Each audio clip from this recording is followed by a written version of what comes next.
2019 पूर्वाञ्चल युनिभर्सिटीको रेगुलरमा सोधेको क्वेशन रहेको छ। यो क्वेशन हामीलाई 2 को बी मा सोधिरहेको छ र हामीलाई 10 मा सोधिरहेको छ। क्वेशन छ a mean monthly flow in metre cube per second is shown below भनिरहेको छ। हामीलाई मन्थ दिइरहेको छ र हामीलाई फ्लो दिइरहेको छ। जनवरीमा हाम्रो 100 मिटर क्यूब पर सेकेन्ड, फेब्रुअरीमा 120, मार्चमा 140, अप्रिलमा 300, मेमा 350, हाम्रो जुनमा 1800, जुलाईमा 2000, अगस्तमा 2520 दिइरहेको छ, सेप्टेम्बरमा हाम्रो 2000 दिइरहेको छ, अक्टोबरमा हाम्रो 900 दिइरहेको छ, नोभेम्बरमा हाम्रो 650 दिइरहेको छ, डिसेम्बरमा हाम्रो दिइरहेको छ 500 दिइरहेको छ। त्यसपछि के भनेको छ भन्दाखेरि a hydro power plant developed in that river has net head of 100 metre. हाम्रो नेट हेड भनेको दिइरहेको 100 मिटर दिइरहेको छ with overall efficiency of 89% and 10% of water is required to be left for environmental and downstream use in river. भनेको हाम्रो इफिसिएन्सीको 89% दिइरहेको छ र हाम्रो ओभरअल भएको पानी मध्ये 10% पानी चाहिँ हामी के गर्नुपर्छ भन्दाखेरि डाउनस्ट्रिममा चाहिँ पठाउनु पर्छ भनिरहेको छ। If the plant is used as a peak load plant operating only for a 6 hour a day is as a PROR project. Determine the installed capacity of the plant if the plant is designed based on 40% of time available. First मा हामीलाई without pondage लाई निकाल बनाऊ र second मा हामीलाई with pondage but allowing 10% of water to be lost in evaporation चाहिँ भनिरहेको छ। अब यसको सोलुसन लागि हामीले फर्स्टमा यो टेबलमा हेर्यो भने हामीले जहिले पनि के गर्छौं भन्दाखेरि हामी क्यू मिनिमम लिएर सोलुसन गर्छौं। सो मैले फर्स्टमा क्यू मिनिमम हेर्यो भने हाम्रो टेबलमा मिनिमममा हाम्रो डिस्चार्जको भ्यालु भनेको छ 100 छ। सो लागि हाम्रो लागि क्यू मिनिममको भ्यालु भनेको दिइरहेछ। क्यू मिनिममको भ्यालु भनेको स्ट्रिमको डिस्चार्ज भनेको हाम्रो क्यू मिनिमम हुन्छ, यो भनेको हाम्रो 100 मिटर क्यूब पर सेकेन्ड हुने भयो।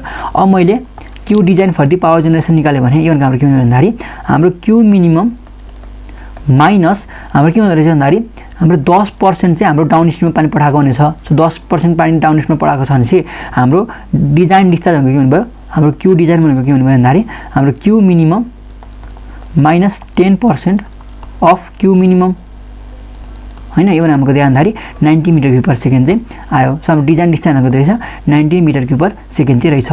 अब हामीलाई peak load plant operating time भनेको दिएको छ क्वेशनमा हाम्रो 6 आवर डेली दिएको छ। अब नेट हेड भनेको हाम्रो 100 मिटर दिएको छ र इफिसिएन्सी भनेको हाम्रो 0.89 चाहिँ दिएको छ।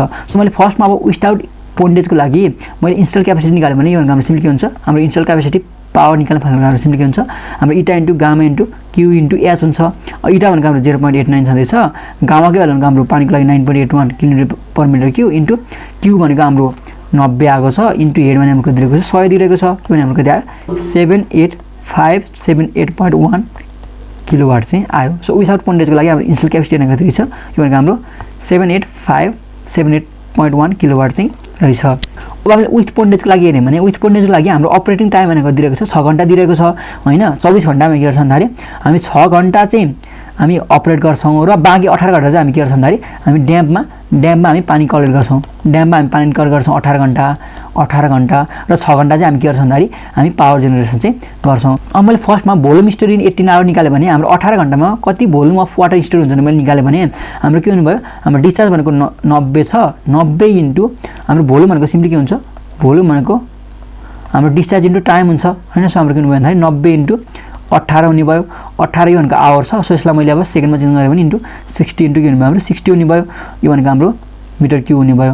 अनि हाम्रो त्यहाँ भन्दाखेरि 583200 मिटर क्यू चाहिँ हाम्रो हुँदो रहेछ भन्दाखेरि 18 घण्टामा यति पानी चाहिँ हाम्रो स्टोर हुँदो रहेछ। अब क्वेशन हामीलाई के भनेको छ भन्दाखेरि हाम्रो 10% भोल्युम चाहिँ इभापोरेसनमा लस हुन्छ भनेको छ। सो मैले इभापोरेसन भोल्युम हेरेँ भने हाम्रो के हुने भयो 10% हुने भयो भनेको हाम्रो यसको 10% भनेको 583200 मिटर क्यू चाहिँ हुने भयो। अब हामीले total volume store in 18 hour निकाल्यौँ भने हाम्रो के हुने भन्दाखेरि हाम्रो ओभरअल भोल्युम माइनस लसेस भनेको हाम्रो कति आउने भयो भन्दाखेरि 5248800 मिटर क्यूब चाहिँ आउने भयो। अब हामीले 18 घण्टामा स्टोर गरेको पानीले दिने डिस्चार्ज निकाल्यौँ भने हाम्रो भनेको सिम्पली के हुने भयो, हाम्रो डिस्चार्ज भनेको के हुन्छ हाम्रो भोल्युम अपन टाइम। सो हाम्रो भोल्युम भनेको 5248800 अपन टाइम भनेको 6 घण्टा हैन। सो 6 इन्टु 60 इन्टु 60 यो भने हाम्रो त्यहाँ भन्दाखेरि 243 मिटर क्यूब पर सेकेन्ड आयो। अब मैले टोटल 4 निकाल्यो भने टोटल डिस्चार्ज निकाल्यो भने हाम्रो 18 घण्टा पानी स्टोर गर्दाखेरिको डिस्चार्ज भनेको हाम्रो 243 र हाम्रो एज युजुअल डिस्चार्ज भने हाम्रो कति छ त 90 छँदैछ। यो भनेको हाम्रो ध्यान भन्दाखेरि 333 मिटर क्यूब पर सेकेन्ड चाहिँ आयो। अब मैले इन्स्टल क्यापेसिटी निकाल्यो भने हाम्रो इटा into gamma into Q into H भनेको 0.89 इन्टु 9.81 इन्टु 333 इन्टु 100 गर्दाखेरि हाम्रो त्यहाँ 290738.97 किलोवाट चाहिँ आयो। सो यसरी हामी प्रब्लम चाहिँ सल्भ गर्छौँ।